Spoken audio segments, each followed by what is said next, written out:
I smile at our reflection in the hallway mirror. Look at us, I whisper, brushing my fingers against his arm. Perfect life, right? He glances down at me, distracted, eyes already scanning his phone. I force a laugh. It sounds hollow even to me. We have the house, the business, the smiles in public, people envy us. Friends call us power couple. I nod and smile through the toasts, the dinners, the photos. Inside it feels empty. Dinner sep's ready, I say softly. Yeah, just a sec, he murmurs, barely looking up from his laptop. I sit across from him, watching his fingers tap keys like a metronome. I can't join. You're always busy, I finally say, trying to keep the edge out of my voice. He sighs, not even meeting my eyes. It's just business. That shrug, casual, dismissive. I swallow the frustration, telling myself I'm overreacting. Maybe I am imagining things. But then there's the cold glance when I suggest a new marketing idea. Have you thought about diversifying our products? I ask. He leans back, lips curling in a faint, unreadable smirk. Not necessary. Trust me. I nod, forcing a smile, but inside a little spark of doubt ignites. Later I catch him staring at his phone when he thinks I'm not watching. His smile doesn't reach his eyes. Not at me, and that little pang in my chest, an echo I can't quiet. You okay? I ask, standing at the doorway. Fine. Really? Yeah. His tone is clipped, detached, like I'm background noise in the soundtrack of his life. I retreat, trying not to let the creeping unease take root. I tell myself he's stressed. Busy, it's nothing personal. But then, at night, I lie awake, replaying every word, every glance. The interrupted conversations, the casual dismissals, the way he moves through our shared home as if I'm a ghost. I thought love meant seeing each other, being seen. Instead, I feel invisible. I cling to hope. Maybe he's just tired. Maybe this is temporary. Tomorrow he'll notice me again. Tomorrow we'll laugh over coffee like we used to. But the truth is quieter, harder. The suspicion gnaws at me like a slow drip of water on stone. Maybe, just maybe, he isn't the partner I thought I knew. And when I whisper my fears into the empty bedroom, I realize I'm alone in the very life I built with him. Just business, he says again in my head, like a mantra. But I hear it differently now. Like a warning. I thought I knew him. I thought we were building something together.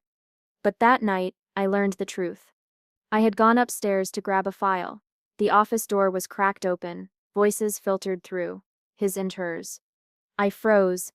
I'm serious, he said, voice calm, almost clinical. Selling my shares.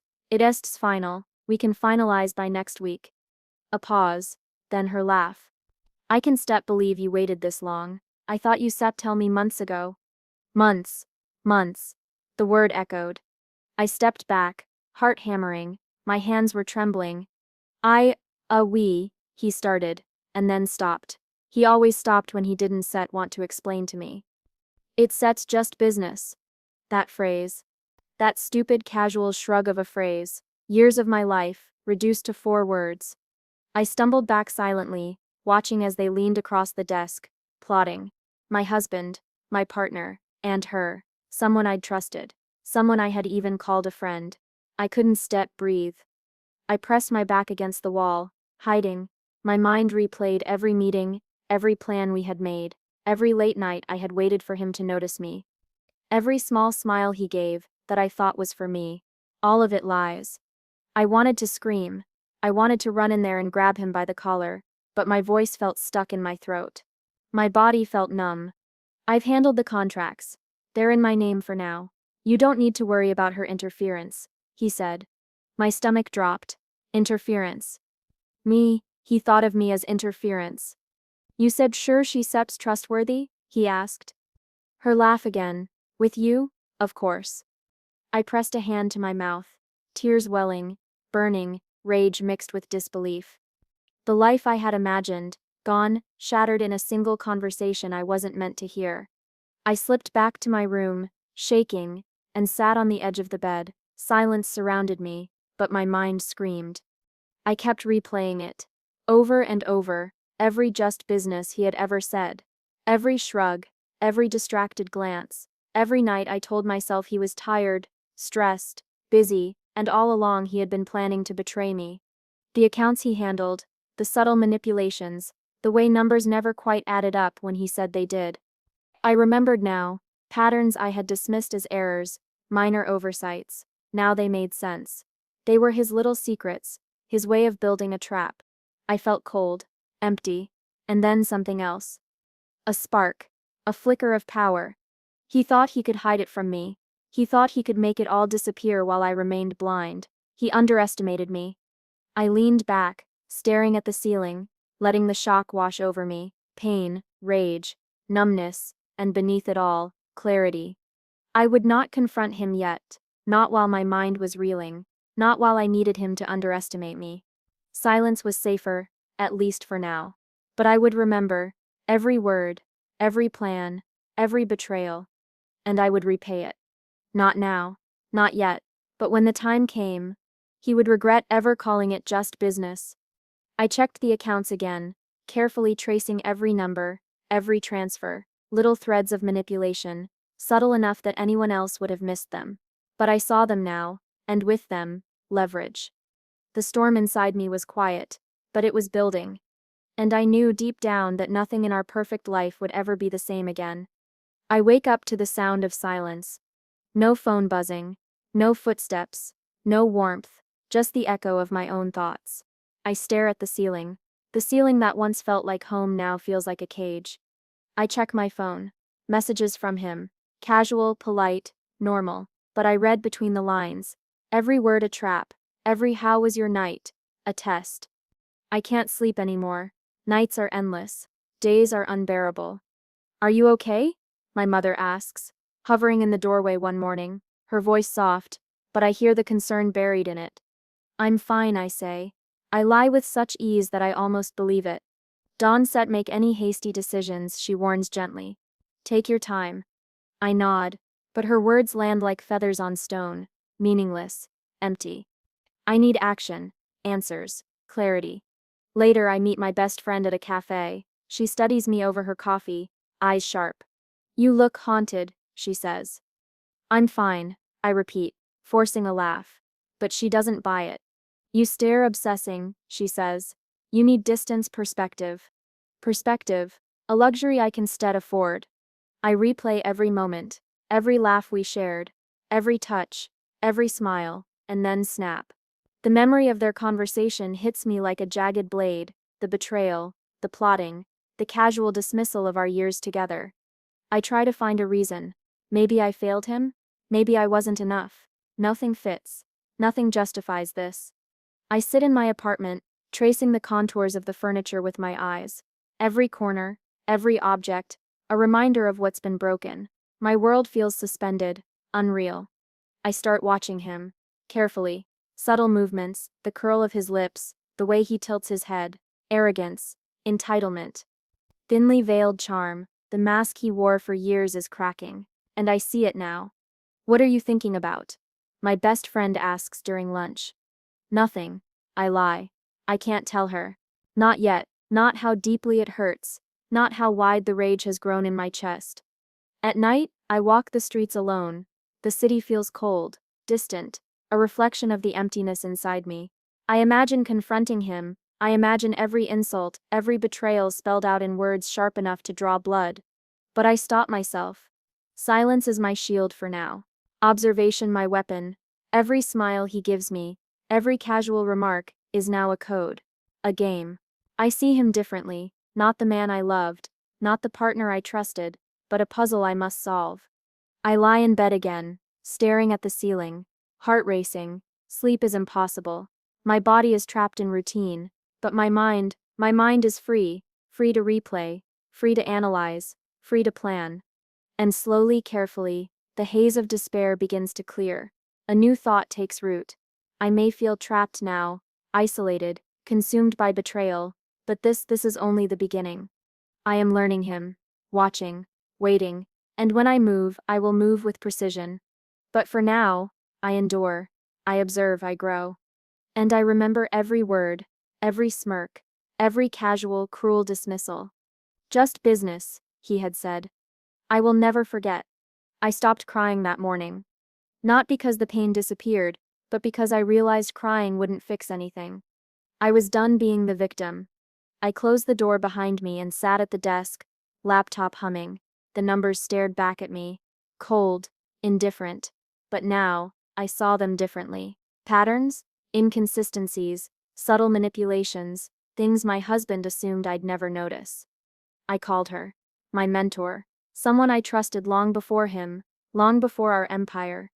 You need guidance, I said, voice low but steady.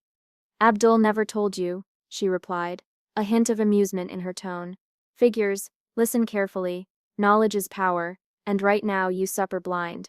She taught me to read the contracts, to trace money flows, to question every signature, every clause, every hidden footnote. Look here, she said, over the phone. This partnership agreement, shady, overvalued shares. Someone cites padding the books. Whoever did this, they didn't cite count on you noticing. I stared at the screen, heart pounding. She was right. Every transfer, every account movement. It was all there, if you knew where to look. I contacted a lawyer next. Careful, polite, hidden beneath a veil of normality. I need a full audit, I said. No mistakes. I want everything. He raised an eyebrow, but I didn't flinch. Are you sure you want to see it all?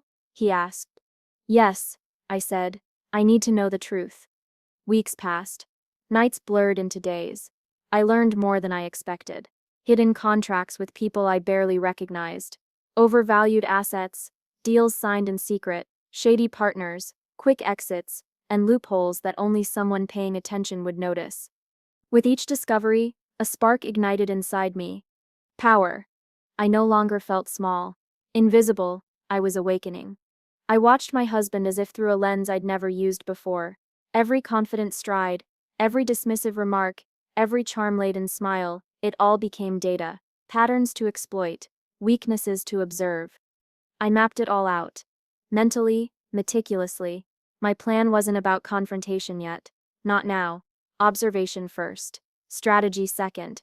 And finally, strike. I imagined the day I'd reveal what I knew. The look on his face when every little lie, every hidden deal, every betrayal came into the light. It wouldn't be chaos. It would be precise. Surgical. You start becoming dangerous, my mentor said with a laugh. Good, that SEP's exactly what you need to be. I smiled, though no one could see it. Not yet. This smile was mine alone. The smile of someone reclaiming her life, piece by piece. I began small, subtle moves, questions about reports he thought I never read, comments about meetings I'd never attended.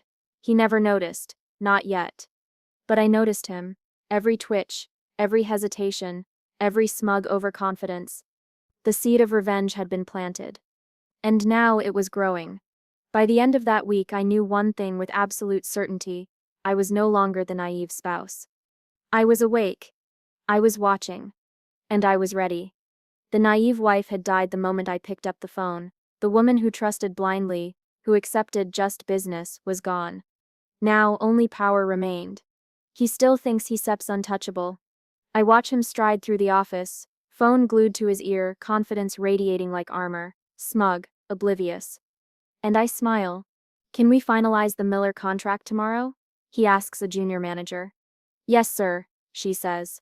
And he moves on, unaware that the numbers he trusts are already under my scrutiny. I slip into my office after he leaves, laptop open, files spread like a battlefield before me. Every document, every signature, every shareholder vote. My tools now. I draft an email, nothing suspicious. Casual, polite, to the accountant. Can you review these figures?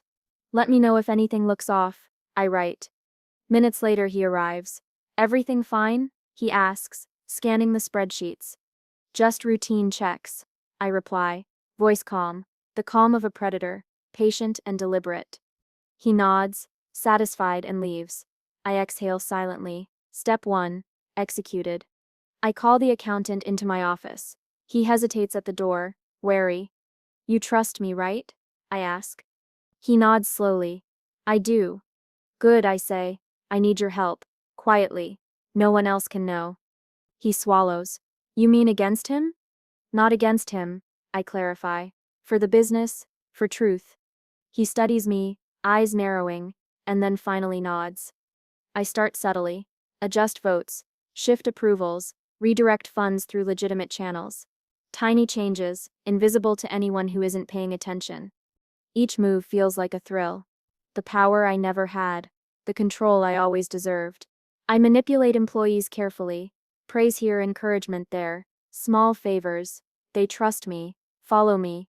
Even those loyal to him don't suspect a thing. I send secret emails, documenting every irregularity he left behind, contracts he manipulated, transfers he approved, everything.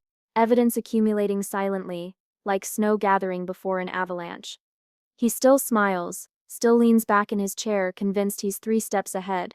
I watch him from the shadows of the office, calculating my next move.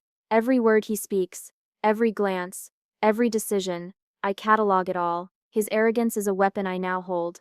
"You sir late," he snaps one afternoon. "I was reviewing the quarterly reports," I say, voice neutral, hiding the excitement surging in my chest. "Again?" he grumbles. "Don sept obsess. Let the accountants handle it." "They are," I reply. "But I am the one handling it. Every subtle shift, every quiet manipulation, every piece of evidence, my hands guide it." The accountant slides a folder across my desk. "Everything you asked for," he says. "Ready when you are." I nod, lifting the folder. Hidden contracts, mismanaged funds, questionable partners, all laid bare. I imagine the confrontation when the time comes. But not yet. Not today. Patience is the final piece of this game. I lean back, fingers steepled, and allow myself a small, private smile. I am no longer powerless. I am no longer invisible. He believes he owns this life, this business, this world we built. He is wrong. Every calculated step brings me closer to the day when he will see the truth, when the empire he thought was his will crumble under the weight of his own deceit. And I will stand unshaken, finally in control. For now, silence, observation, strategy. The game is mine, piece by piece, move by move. And he will never see it coming. I sit quietly in the back office, watching. They think I'm still the powerless wife, the naive spouse, the one who smiles and nods, pretending everything is fine. But I know better now. The employees start to talk. Subtle comments, quiet questions. "Did you see the reports she signed? Funny how these numbers suddenly make sense." I smile just a little. "The balance is shifting." "Did you authorize this?" My husband barks at a junior manager during a meeting. "I just followed the instructions from her office." The manager stammers. His face tightens, confusion flickers in his eyes, then anger. "She stets," he starts, then stops. I lean back in the shadows, savoring the moment, calm, controlled, patient. Later, I review more files, more contracts, more emails. The evidence is overwhelming. He thought he was untouchable, clever, but every secret, every selfish deal, every underhanded partnership is here. And her, the rival woman. I finally see it clearly. She wasn't a partner, she was a user, manipulating him just as much as he manipulated her. He thought he controlled the game. He didn't. I watch him try to charm a client, smooth his way through a tense meeting. The mask slips, small gestures, hesitation, sweat on his brow. Even his employees notice it. "You stir losing it," one whispers to another. I see it. Cracks forming in his reputation. Slowly, quietly, the foundation he built on arrogance and lies is crumbling. I walk past him in the hallway, smile polite, careful. He glances at me, sensing something, suspicion, but not enough to act. Not yet. I've learned the art of patience. Let him flounder. Let him stumble. The more he fights to maintain control, the more obvious his weaknesses become. One employee slips me a note, a tiny piece of evidence he thought I'd never see. "Just in case you need it," it says. I read it, folding it carefully. A secret meeting he scheduled.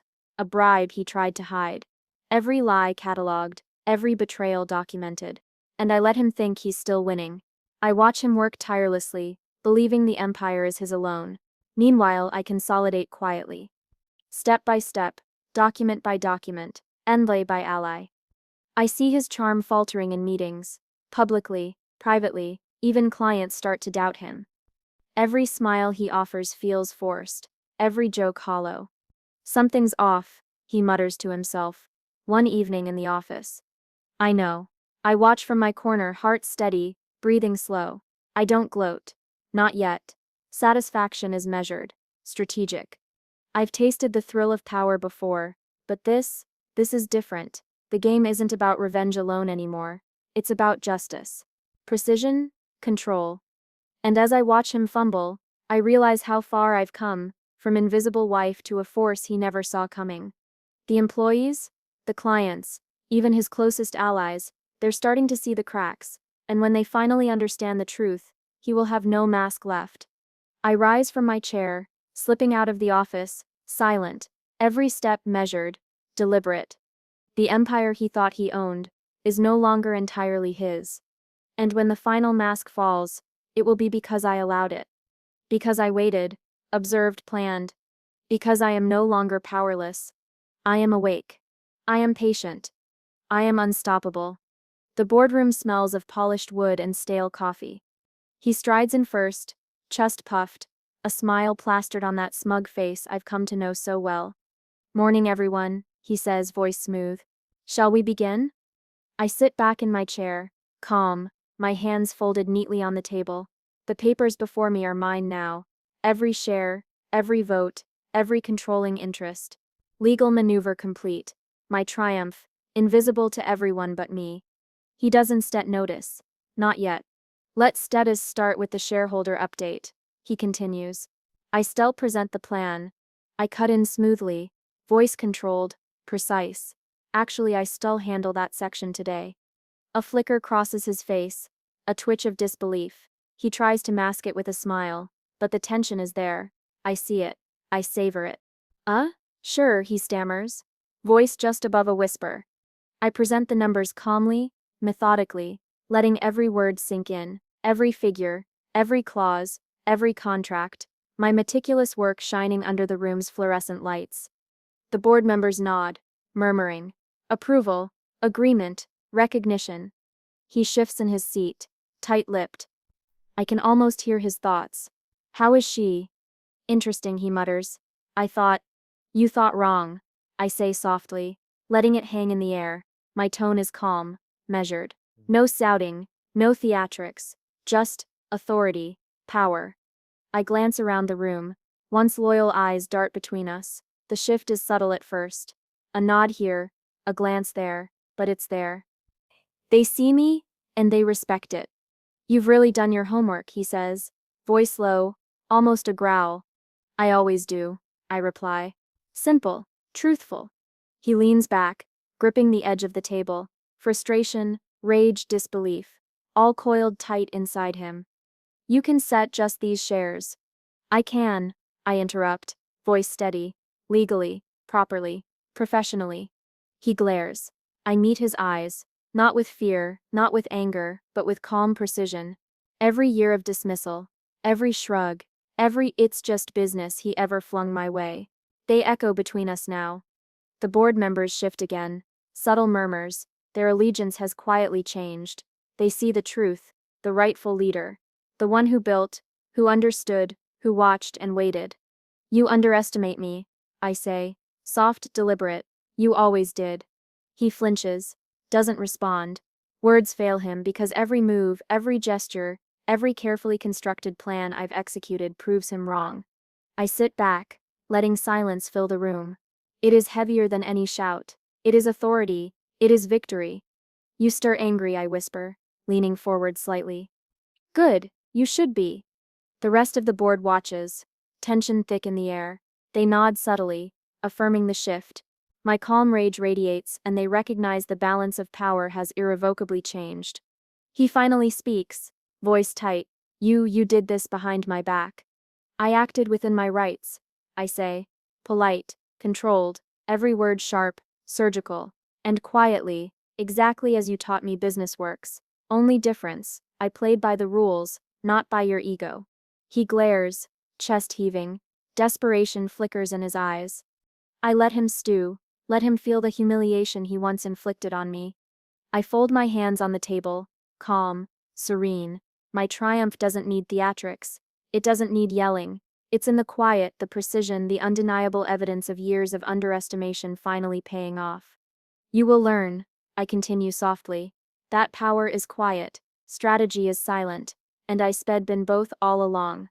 He opens his mouth again, then closes it. No words, no comeback, only realization, only defeat.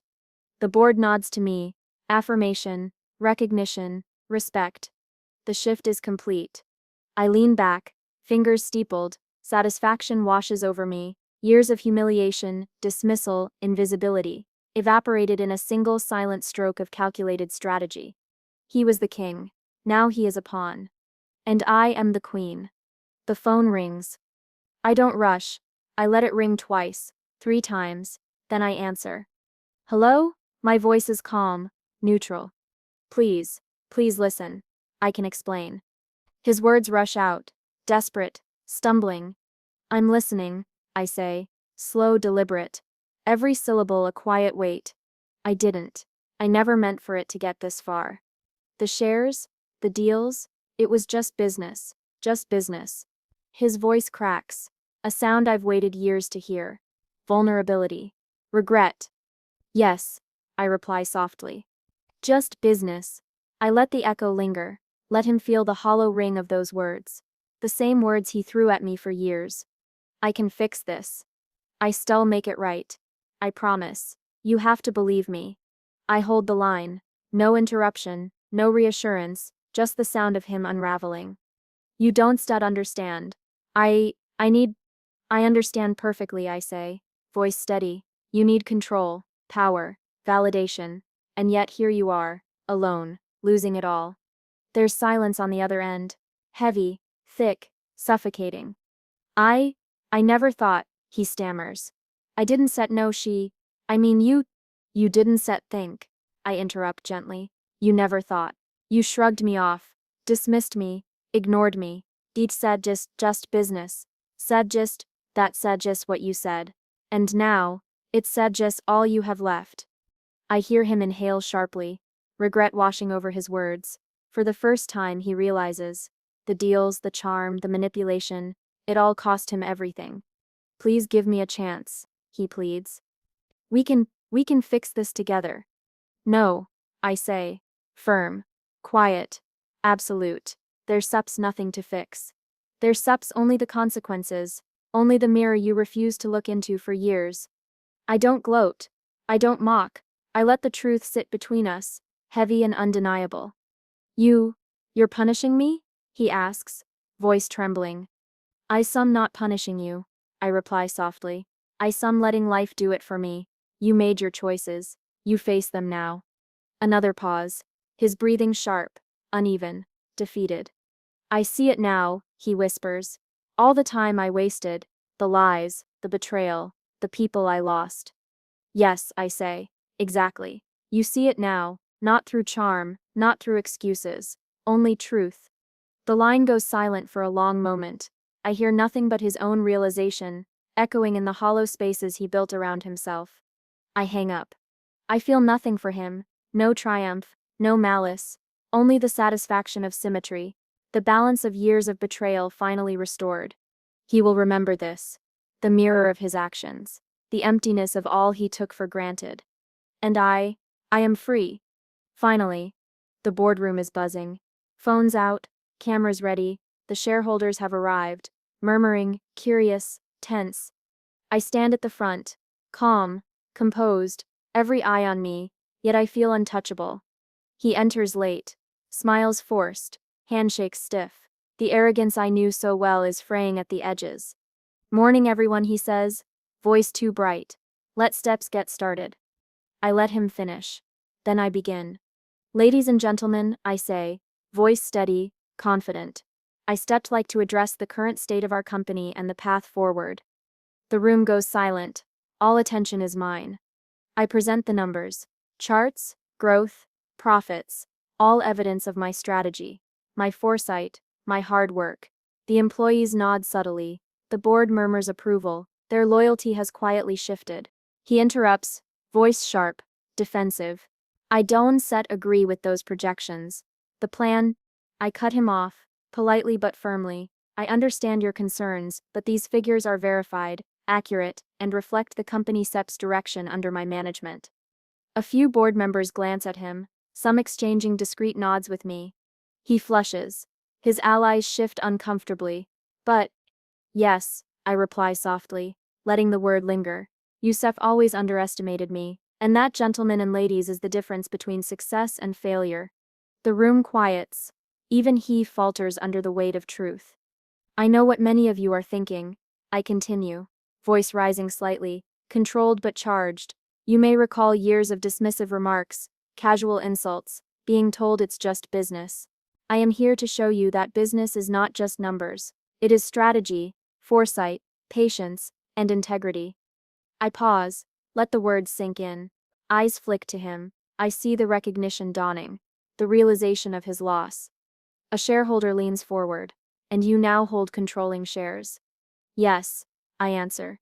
Legally, ethically, and strategically. The company is under my leadership, and I assure you it will thrive. The murmurs of approval grow louder. Colleagues smile. Employees exchange excited glances. Cameras capture every moment.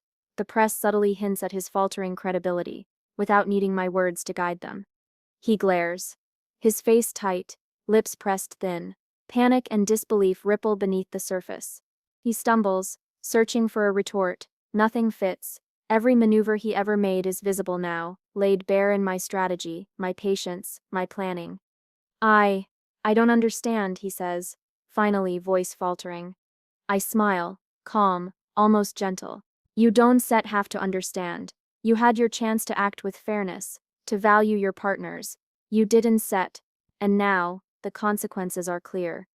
One by one, former allies shift allegiance, subtle nods, quiet murmurs of agreement. The balance of power is gone from him. He steps back, chest heaving. I let him feel it. The humiliation of everything he once assumed was untouchable now slipping from his grasp. I glance at the employees. Their loyalty, trust, and respect are palpable. I hear whispers of excitement, confidence in leadership, recognition of years of dedication. You've underestimated her, one board member mutters under their breath, barely audible. Yes, I whisper to myself. A private acknowledgement of my journey, and I was patient. I observed, I planned, and now. I raise my gaze to the room, projecting strength, calm rage, and unshakable authority. Now the company moves forward, not under ego, but under strategy, not under deception, but under clarity, not under neglect, but under true leadership.